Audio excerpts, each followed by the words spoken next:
I am Pradeep Gohatre, उच्च माध्यमिक शिक्षक in Government Higher Secondary School, Banabakoda, District Chhindwara. It's my pleasure interacting with you. Today, I am going to discuss with you about the poem Children. This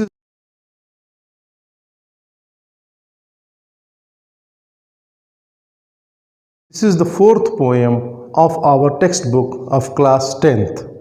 As we are all separated by this virus, that coronavirus, and we are at our homes, so our technology is making us able to do our study in this crucial time.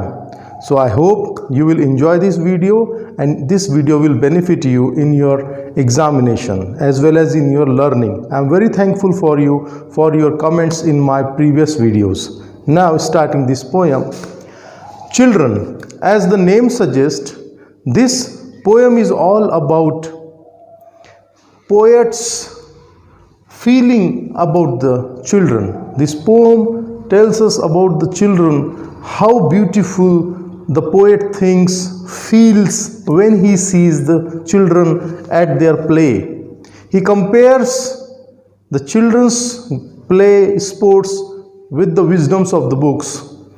He compares the children with the singing swallows, singing birds. He thinks the children are much better than the singing of the birds. So let us move to the poem.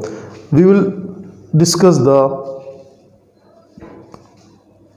stanza one by one. The first stanza is in front of you. क्या कहता है? ये children poem जो है ये बच्चों के बारे में है.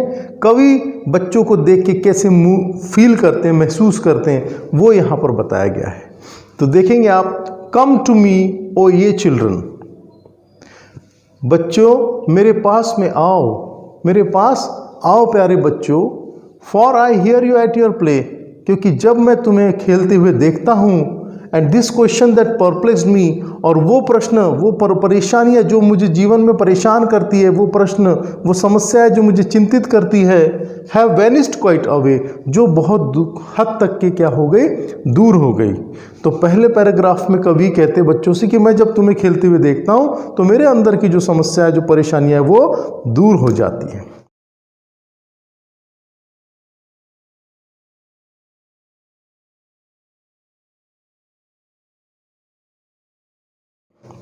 नेक्स्ट स्टेंजा में ये ओपन द ईस्टर्न विंडो, ये यानी बच्चों के लिए, चिल्ड्रन के लिए, ये ओल्ड इंग्लिश में ये कहते हैं. तो ये ओपन द ईस्टर्न विंडो मतलब तुम मेरे लिए वो ऐसी खिड़कियां खोलते हो पूर्व दिशा की जहां से मुझे बहुत अच्छा महसूस होता है. दैट लुक टुवर्ड्स द सन, जो कि सूर्य की तरफ खुलती है. मतलब सूर्य ने उजाला, प्रकाश, उम्मीद. यहाँ पर सूर्य की कंपैरिजन उम्मीद से की गई है. तो यहाँ पर आप सूर्य को देखेंगे कि किस तरह यूज़ किया गया है. Where thoughts are singing swallows, जहाँ पर विचार एकदम गीत गाते हुए पंछियों के विचार हो जाते हैं. और that the brooks of morning run, और सुबह का जो नदी का नाला जो होता है, सुबह की जो नदी है जो बहती है, तुम्हें देखकर मुझे मन में ये फीलिंग आती है. अब हम आगे का स्टेंजा देखते हैं. Now children, we are moving to the third stanza of the poem. In your hearts the birds and the sunshine, in your thoughts the brooklets flow.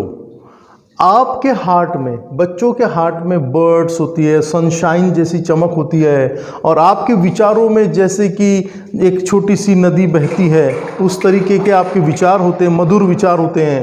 But in mind is the wind of autumn, लेकिन मेरे दिल में तो हमेशा पतझड़ की हवाएं होती हैं. And the first fall of the snow, और जो बर्फ़ गिरती है, पहली बर्फ़ जो बुरी ताकत के साथ गिरती है.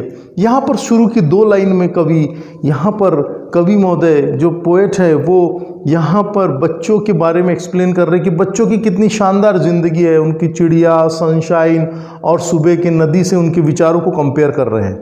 लेकिन आखिरी की 2 लाइन में कवि अपने बारे में बताते हैं कि वो कितने परेशान हैं, उनकी ज़िंदगी में कितनी तकलीफ़ें हैं. लेकिन यहाँ बच्चों की ज़िंदगी को वो बहुत अच्छा मानते हैं, और जब वो बच्चों को देखते हैं तो उनको बड़ा सुकून महसूस होता है. He feels completely relaxed. The poem is written by poet H.W. Longfellow. He is one of the best nature poet.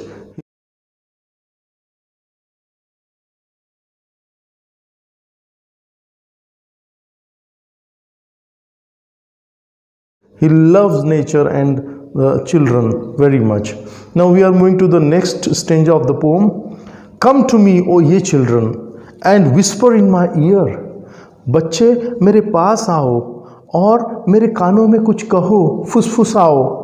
What the birds and the winds are singing. मुझे बताओ, क्योंकि तुम इतने प्यारे हो, तुम नेचर के इतने करीब हो, तुम भगवान के रूप हो, तो ये पक्षी क्या गाती है, ये हवाएं क्या गाती है, ये मुझे बताओ. इन योर सनी एटमॉस्फेयर, आपके इतने मधुर वातावरण में आके पंछी जो आपसे बात करते हैं वो मुझे बताओ. तो कवि यहाँ पर इस स्टेंजा में बच्चों को भगवान के करीब मानते हुए, भगवान की बनाई हुई बहुत अच्छी बच्ची क्रिएचर को मानते हुए ये कह रहे हैं कि आपके पास तो इतना प्यार है कि चिड़िया और हवाएं भी आपसे बात करती है, तो आप मुझे भी उस सुख की अनुभूति दो. Now we are moving to next stanza बेटा. Now children, we are going to the next stanza. For what are all our contrivings, means clever plan, and the wisdom of our books. यहाँ पर कवि कहते हैं कि हमारे यानी बड़ों के, एडल्ट के जो क्लेवर प्लान्स होते हैं, जो बहुत चतुराई भरी बातें होती हैं, और विजडम ऑफ आवर बुक्स, और हमारी पुस्तकों में जो ज्ञान का भंडार भरा हुआ है, ये एक तरफ है. और when compared with your cares, और तुम्हारी जब बेफिक्रीपना जब से उसको कंपेयर किया जाता है, और ग्लैडनेस ऑफ योर लुक, और आपके चेहरे की खुशी को, जब आपकी ज़िंदगी की खुशी को जब हम देखते हैं, तो ये जो चीज़ें हैं, हमारे क्लेवर प्लान्स, हमारा बुद्धिमानीपना, ये सब एक तरफ रह जाता है. तो कवि यहाँ पर बच्चों की बेफिक्री और उनकी खुशी से कंपेयर करते हैं अपनी ज़िंदगी को, तो अपनी ज़िंदगी को बहुत नीचे लेवल के पाते हैं.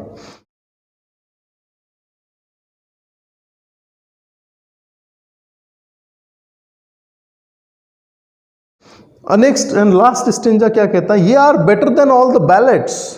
आप तो सभी शौर्य गीतों से, जो कर्मवीर, जो बहुत बड़े बड़े योद्धा हुए, उनके शान में जो गीत गाए जाते हैं उनको बैलेट्स कहते हैं, शौर्य गीत. तो आप ये यानी बच्चे, आप तो उन शौर्य गीतों से भी बहुत अच्छे हैं. दैट एवर वर संग और सेड, जो कि कभी गाए गए और कहे गए, ऐसे शौर्य गीतों से आप बहुत अच्छे हैं. For you are living poem, क्योंकि आप यहाँ पर जिंदा पोम हो, जिंदी कविता हो, आप जीती जाती कविता हो. वो लोग तो, जो लोग गुजर गए कुछ करके, उनके बारे में लिखा जाता है, लेकिन यहाँ पर आप तो जीवित कविताएं हो.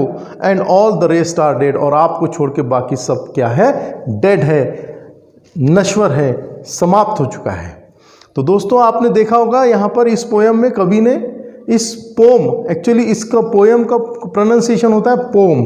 तो यहाँ पर आपने देखा कि कवि ने किस तरह बच्चों की ज़िंदगी को बड़े लोगों की ज़िंदगी से कंपेयर किया, और finally we have come to the conclusion कि भाई बच्चों की ज़िंदगी बड़ों की ज़िंदगी से बहुत अच्छी है, क्योंकि उसमें किसी प्रकार का कोई धोखा छलावा नहीं होता, और उनमें बेफिक्रीपना होती है, और वो अपनी ज़िंदगी में मस्त रहते हैं. उनके कोई क्लेवर प्लान नहीं, किसी को धोखा देने की कोई उनकी चेष्टा नहीं होती. आपने एक चीज़ और देखा होगा, थोड़ा सा चलते चलते आपको पोम के बारे में बता दूं कि पोम की बनावट जब भी होती है तो उसका फर्स्ट लेटर जो होता है कैपिटल होता है, और इसको स्टेंजा कहते हैं. पोम के ऊपर एक अलग से वीडियो लेके आएंगे बेटा, जिसमें सिर्फ आपको पोम के बारे में बताया जाएगा कि पोम होती क्या है. आपको पोम के बारे में बताया जाएगा, प्रोस के बारे में बताया जाएगा, ड्रामा के बारे में बताएगा. बहुत विस्तृत विषय है, सबको अलग अलग डिस्कस करेंगे. और इस पोम की क्वेश्चन आंसर आपको नेक्स्ट वीडियो में दी जाएगी. तब तक आप इस पोम को बार बार पढ़ें, इससे सीखें कि किस तरह हम अपनी बातों को कम से कम शब्दों में. What is the pome? Poem is a kind of writing in which we put our thoughts in minimum words. तो कम से कम शब्दों में अपनी बात को दिल तक पहुंचाने का जो माध्यम है वो ही है पोम. तो I hope you have enjoyed this poem. I request you to like this poem, share if there some friends are waiting for this poem, and not forget to subscribe the channel. जैसे ही आप इसको subscribe करेंगे, bell button को hit करेंगे, तो आपको मेरे पहले प्रीवियस के बहुत सारे लेक्चर्स मिल जाएंगे, मोटिवेशन पे मिल जाएंगे, और आने वाली जो अभी मैं क्योंकि लॉकडाउन है, मैं पूरा 10th क्लास का पूरा जितने भी लेसन्स है सबके ऊपर वीडियोस बना रहा हूँ, उनके क्वेश्चन आंसर्स बना रहा हूँ, ताकि आप बेहतरीन ढंग से उसको सीख सके, समझ सके। All the best, take rest at home, stay away from virus. जय हिंद।